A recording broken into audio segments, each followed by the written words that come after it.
Buenos días, ante todo, soy el doctor Humberto Clavijo, médico intensivista, trabajo en el departamento de emergencia. Me han solicitado que por favor hable sobre el manejo del traumatismo encefalocraneano, pero específicamente en lo que se puede hacer, en lo que manejo en emergencia, en el manejo inicial.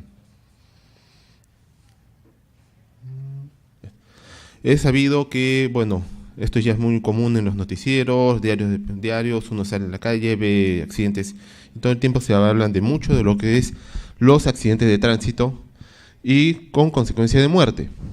Policía, efectos bastante severos, el exceso de velocidad, el estar mareados, no estar, en caso de estar, a veces están muy cansados de estar manejando, trabajan de noche y no se percaten y muchas veces terminan así.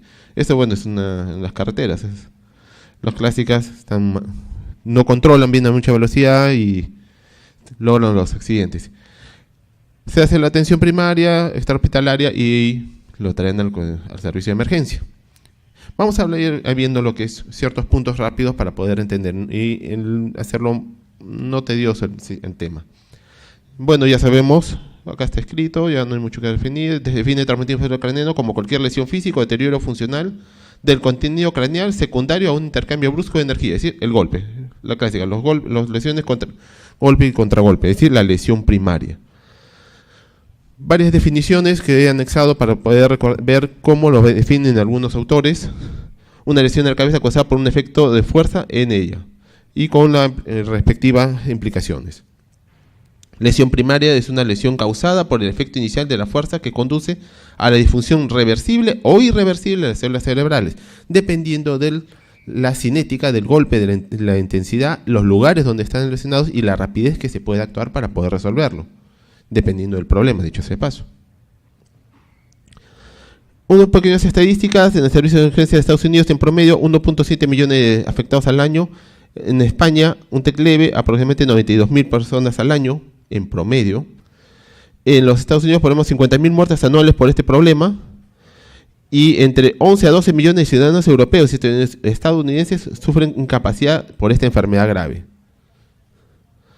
Otros, una mortalidad tenemos, recordemos, de cerca de aproximadamente 50% según las estadísticas y según los estudios, la región donde se vea.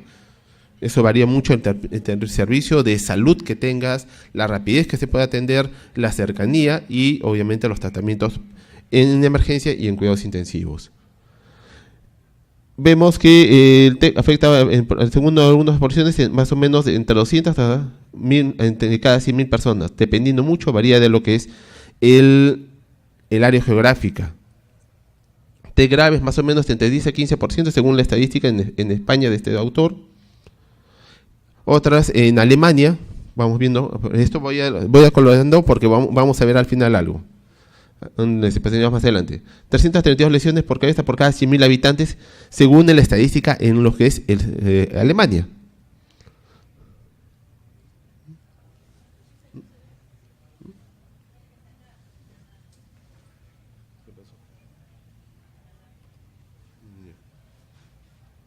Ahora sí, ya, gracias, disculpen la interrupción. América Latina, más o menos 75 por cada 100.000 habitantes, y en Colombia 125 por cada 100.000 habitantes. Tengo un colega que fue viajando a Colombia a hacer una pasantía cuando estábamos de residentado.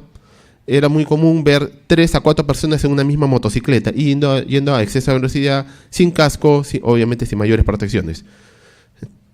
Por eso que se eleva tanto la estadística. Perú, vemos algo claro, vemos este cuadro te va a decir, va a haber un montón de datos. Vemos Lima, para el año 2011, cómo ha ido aumentando de 388 heridos y 581 muertos hasta 472 muertos reportados, pero por politraumatismo, el mismo accidente de tránsito. Igual, según departamentos también, cómo va aumentando, pero estadística per se, de cuántos pacientes fallecidos como etiología de trauma cráneoencefálico no tenemos. Se estima, se extrapola lo que más o menos sucede en Colombia o en otros países. 125 personas fallecidas por cada 100.000 habitantes, en promedio. En censo estricto no hay una estadística en el Instituto Nacional de Estadística e Informática que diga sobre ese tema cuántos han fallecido. No hay un dato exacto. Trauma craneoencefálico, traumatismo encefalocraneano, cráneo encefálico, búsquelo. No hay contusiones tampoco. Muertos por accidente de tránsito, eso sí es lo que hemos visto en las diapositivas anteriores. A ver, algo importante. Esto salió en una entrevista en radioprogramas, y el encargado de lo que es seguros a nivel internacional, que hizo una revisión aquí en Perú, a raíz de esto, ve esto. Europa, personas menos de 35 años pagan más su seguro de accidente de tránsito porque son más imprudentes, manejan más rápido, te meten en el carro, como decimos ahí. En Perú, la estadística es igual, porque la estadística que manejan los seguros es, las personas, conductores menos de 35 años tienen tantos accidentes como los mayores de 35 años, supuestamente son más cautos, más prudentes, tienen familia, igualito te meten 80 por hora, 100 por hora en una carretera, que debe ir a 80, una calle te van a 60, te meten el claxon y la cosa que él quiere pasar. Y al final termina estrellándose él, a veces no muere él, pero mueren las personas por consiguiente. Esto es un dato así, un aporte, que eso es lo que se encuentra. Ya hemos visto otro traumatismo encefalocraneano, tras un impacto es un daño progresivo y va apareciendo lesiones cerebrales primarias, pero también lesiones cerebrales secundarias como consecuencia de la activación de cascadas bioquímicas. Todo el daño de exitosidad, la isquemia disfuncional mitocondrial va proyectando. Recordemos que es por la misma cinética y las zonas afectadas. Vemos acá, traumatismo encefalocraneano, lesión biomecánica es la lesión primaria, donde se ha realizado el golpe en senso estricto. Daño secundario, isquemia, exocitosidad, fallo energético, edema cerebral, inflamación. Se hace una cascada adrenérgica que comienza a afectar no solo el cerebro, la función, sino todo el organismo. Donde se ve que en las defensas, la inmunología, la parte inmune, se queda, como decimos, en stand-by, las infecciones entran, neumonías las más asociadas, daño hepático por ciertas proteínas, disfunción miocárdica, por consiguiente también disfunción pulmonar, y eso es lo que va produciendo.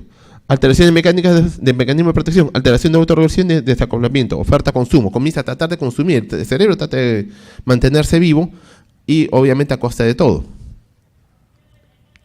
Como vemos la cinética, golpe y el famoso golpe y contragolpe, donde aparte de las lesiones vertebrales, obviamente, que son las más comunes. También las fuerzas dinámicas, estáticas, rotatorias, dependiendo del cómo entre, las penetrantes, un impacto de bala, sobre todo las esquirlas que pueden ingresar y producen más daño. Las lesiones lineales, impacto de aceleración, la clásica. No me gusta que me usen, no uso el cinturón de seguridad, al bebé no le ponemos el cinturón de seguridad, es travieso, se quita, no, sale estrellándose cuando frenas en seco, ¡pum!, golpe contra. Lo más fácil es que se estrelle contra el asiento posterior que está, tanto el conductor o el copiloto, o si no salen despedidos directo hacia la ventana. Y hay muchos que dicen, no me gusta, o no me queda, me aprieta, la clásica. Entonces, y muy aparte de las fracturas que pueden producirse por fuerzas estáticas. Las arterias más lesionadas, obviamente cerebrales anteriores, medias y posteriores, la misma carótida, y los vasos sanguíneos, todos los senos cavernosos, solo los senos venosos van a ser afectados y ahí se ven las grandes hemorragias, los hematomas subdurales. Factores de riesgo, actividades laborales, obviamente los que están más que todo en la parte de la construcción, que son los que más están expuestos. Deportes considerando riesgo, alpinismo, paracaidismo, deportes extremos, los que sean de paracaidismo y otros. Edad media de la vida, teóricamente, a veces ya cuando ya pasa la edad, no siempre tenemos, nuestra persona de tercera edad, a veces dicen, estoy fuerte, estoy tranquilo, yo por orgullo no pedir ayuda, se paran, viene el síncope, directo al golpe a la cabeza. Y eso se ve mucho. Y la vida cosmopolita, pues, es decir, tránsito, te lo meten el tránsito, la vida más rápida, te obliga a tener que correr. Es decir, si vives, al final, vives un poco lejos, en Lima Norte, Este, Sur, tienes que correr para llegar a tu trabajo, que no metes en Centro de Lima o al otro extremo. Entonces, esto provoca que, sí o sí, te quedaste dormido, estás cansado, tienes que meter el carro, como dice, y llegar, para llegar rápido. Entonces, igual, y vienen los problemas. No vistes bien, estás cansado, estresado, no lo ves al otro y provocas un accidente de tránsito. Cuadro clínico, vamos a ver, llega el paciente por neutralizado, llega traído ya por los familiares o por el mismo servicio del SAMU, viene por ambulancias particulares, ya los bomberos. Entonces hay que ver, en relación a la salida del trismo cefalocraniano, ver si hay cefalea, náuseas y vómitos, heridas por contusión, para obviamente ser corregidas por cirugía, visión doble o borrosa, y el vértigo. Nos va a indicar que mientras más síntomas haya, la lesión es más severa. Si hay convulsiones o reportan que fue encontrado y ha convulsionado en transporte o in situ, uno ve que ha convulsionado, aumenta también, eso va aumentando. Alteración del estado de conciencia, si está confuso, estupor, coma, también puede pasar. La fractura craneal simple, sin defecto de piel o compuesta con defecto cutáneo. Lesiones de nervios craneales, hay tosis, no hay escucha, hay vértigos. Compromiso facial asociado, órbita o nariz, fracturas múltiples ya del macizo facial, compromiso de otros órganos, incluido el raquis y la médula, y también hay que tener en cuenta, obviamente, zonas de la parte abdominal o torácica que también pueden complicar ese cuadro. Evaluación clínica, ver la escala de Glasgow, y el objetivo es mantener al paciente de tal modo que permitir la máxima recuperación de la lesión primaria, de ese golpe, ese traumatismo que se ha producido, y revertir o prevenir las lesiones secundarias que se vienen de la cascada inflamatoria. Mantener siempre una vigilancia activa para hacer la reanimación respectiva, ver obviamente el ABC que ya se sabe, ya se conoce, ver la vía aérea, en la parte respiratoria, en la parte sanguínea, es decir, la parte de la circulación, que no haya baja de presión y demás, y poder darle chance. Y obviamente estar de acuerdo, más un paso adelante en las complicaciones potenciales más frecuentes de acuerdo a cada patología neuroquirúrgica. Inmediatamente, obviamente, para que sea evaluado por el neurocirujano y ver si es que amerita o no amerita un tratamiento. La gravedad según el cuadro clínico, los TEC leves, obviamente, compromisos leves, sin fracturas, no hay disfunciones, un fuerte golpe nada más, y con un poco de analgésicos, el paciente se recupera y vuelve a su vida normal, obviamente con controles respectivos. El problema moderado, compromiso moderado de algunas variables, con o sin fractura craneal, sí, pero no hay disfunciones del medio interno, respiratorio o renal, y generalmente la alteración de la conciencia o confusión, sin otro déficit neurológico que al darle pues un poco de tratamiento de neuromonitoreo, de neurointensivismo, se recupera y vuelve a su normalidad este paciente. Tal vez algunas secuelas de cefalea post-TEC, que se ve mucho después con neurología, pero no hay mayores implicancias. Y este es el problema que ya amerita más grave. Ya llega shock trauma, pasa a un cuidados intermedios, UCI quirúrgica, traumatismos cefalocraneanos graves, cuando ya hay problema del nivel de conciencia, estupor, coma, estado vegetativo, con déficit neurológico, con ellos, con o sin fractura craneal, y las disfunciones respiratorias, renal y cardiovascular que estamos hablando, que son secundarias a la cascada inflamatoria, a la cascada enérgica que se produce por secundaria al traumatismo cefalocraneano. Le evaluamos en la escala de Glasgow para ver si es que qué tan grave sea la situación. Recordar de la escala de Glasgow, y esto es lo que vamos a tener que ir viendo. Obviamente viene un severo y hay que ver, o moderado, y ver qué escala de Marshall tiene, es decir, ver bajo qué criterios tomográficos qué tan severa es la lesión. Acá todas las letras para variar nuevamente, vemos al cuadro de frente, una lesión difusa, no hay nada, tomografía normal, hay un edema leve y esto es casi imperceptible, tratamiento conservador.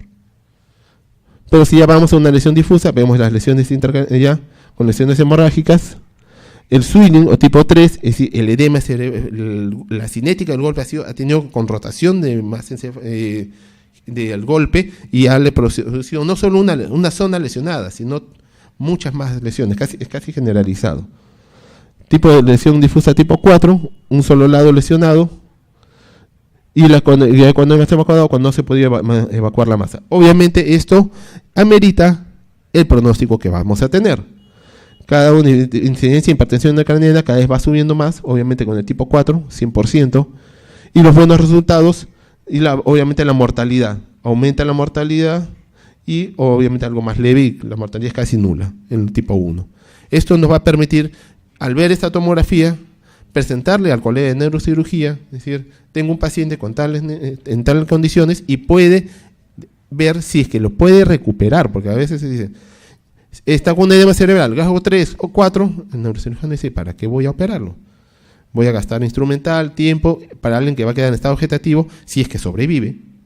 Si no, puede fallecer por las complicaciones que ya se conocen por secundarias al traumatismo extrafarcaniano. Predictor de malos resultados. Hipotermia al ingreso. Están fríos. Hipotensión de las primeras 4 horas intrahospitalarias. Llegó, no le hemos hecho una buena reanimación.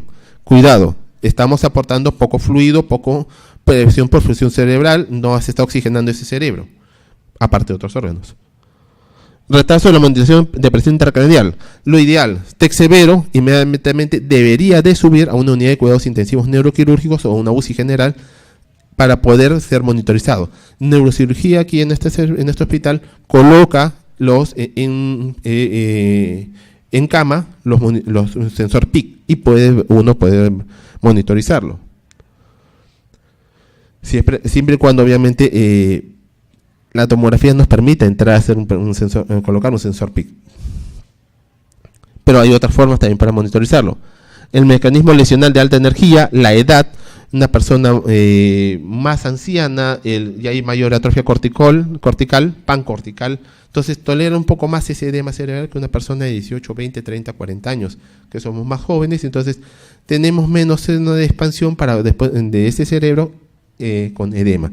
Si usted ve edad 80 años y ve el cerebro de una persona como si fuera de 18 o 20 años, obviamente el edema cerebral es obviamente severo. El relajo del ingreso nos va a dar el pronóstico. Si tenemos un relajo de 7, 8 o 9, 10, entonces tenemos chance para poder recuperar y revolver tal vez con alguna incapacidad a este paciente a la vida diaria. El tamaño de la arteria pupilar nos va a decir mucho lo que es también el edema cerebral. El patrón de la tomografía computarizada cerebral, como hemos visto en la escala de Marshall. La anticoagulación previa, asumamos, el paciente, persona de 80 años, con arritmia, toma su warfarina o Xarelto, anticoagulado, obviamente uno mira y dice auxilio. Aquí poco se puede hacer, porque el sangrado va a ser cada vez masivo. Hay que politransfundirlo, entonces vamos a tener que hacer un tratamiento más intensivo y poder tratar de darle chance a que se corrija esta coagulación con el riesgo de poder producir una embolia cardíaca, una tromboembolia o algo más, y darle posibilidad al colega de neurocirugía si es que hay chance o no de poderle operar, y si no, a la unidad de cuidados intensivos para tratar de hacerle el tratamiento neurointensivo. Y esto sí, el retraso de cuidados intensivos. Normalmente las unidades de cuidados intensivos, casi siempre todos los hospitales y que la gran mayoría de las clínicas están llenas. Pacientes de todo tipo. Entonces, si es que no podemos darle una opción, si no es quirúrgico y tiene que pasar a un tratamiento médico 100%, entonces si no hay una unidad de cuidados intensivos o una unidad crítica, para ser específico, que lo pueda recibir, el pronóstico se ensombrece para ese paciente, tenga la edad que tenga. Lesiones secundarias, intracraneales, aumento de la presión intracraneal, reducción del flujo sanguíneo cerebral por el hemodema cerebral, no pasa la sangre, los vasos sanguíneos están presionados, reducción de la presión de perfusión cerebral, no hay presión, es decir, llega sangre encima, no llega suficiente sangre y con poca presión. Lesión de reperfusiones, porque cuando se logra liberar el oxígeno y el exceso, produce radicales liberados de oxígeno y pueden lesionar más la neurona. Lesión de masa, convulsiones, edema cerebral, isquemia. Dicho sea de paso, en lo que es las lesiones de masa, entiéndase, los coágulos de sangre, hay una norma en lo que es neurointensivismo. La sangre es beneficiosa mientras esté dentro del vaso sanguíneo. Me ayuda, saca las toxinas, me saca el CO2, me trae la glucosa y el oxígeno necesario para este cerebro y todos los nutrientes respectivos. Sale del vaso sanguíneo, ahí vienen los problemas. Comienza toda la cascada de degradación de la hemoglobina, hace radicales liberados en free radicals y comienza a hacer destrucción de las neuronas perilesionales a este hematoma. Y si es que no lo logramos revertir, tratar de evacuar, si es que se puede evacuar, dicho ese paso, hay criterios para eso, que lo vería neurocirugía. Si se puede evacuar, excelente. Si no se puede evacuar y es muy profundo, las lesiones van a ser cada vez mayores. Y peor, si el paciente está anticoagulado, con mucha mayor razón. Extracraneales, hipotensión arterial y shock, por shock neurogénico, hay que tratar de manejar esos problemas dentro ya. Hipoventilación, por el mismo bajo nivel de conciencia, respira mucho más lento, retiene más CO2, mayor edema cerebral, hipoxemia. Hipertermia también hace que ese cerebro que está dañado, al haber fiebre, obviamente va a consumir más energía, se va a dematizar más esa neurona ya de por sí lesionada. Hiponatremia, las neuronas están mucho más turgentes. Hipoglicemia o hiperglicemia también dañan todo lo que es la función cerebral, obviamente los cuadros infecciosos y la disfunción no orgánica múltiple, porque ya nos falla pues riñones, hígado, pulmones, corazón, la hemodinamia, entonces se ensombrece el pronóstico del paciente. Manejo en la escena, el ABC del trauma, conocido para todos, ya lo manejan, vía respiratoria, presión, circulación, mantener la norma de ventilación, normotermia, que no esté ni frío ni caliente, alineación de la cabeza, cuello, tórax, para que obviamente prevenir lesiones de la médula espinal, que pueden producir un shock medular y mayores complicaciones, controlar el dolor, transporte a un centro útil por personal entrenado, es decir, se golpeó, vamos a sacarlo, vamos a llevar nosotros. Si no hubiese una lesión cerebral o algo grave, no hay problema. Pero si hubiese algo de esto, es mejor esperar un poco ya sea a la primera ambulancia que lleguen, bomberos, que son los más que llegan, o alguien que lo lleve. El escuadrón de emergencia hasta la policía, así entrenar por lo menos para tratar de trasladarlos.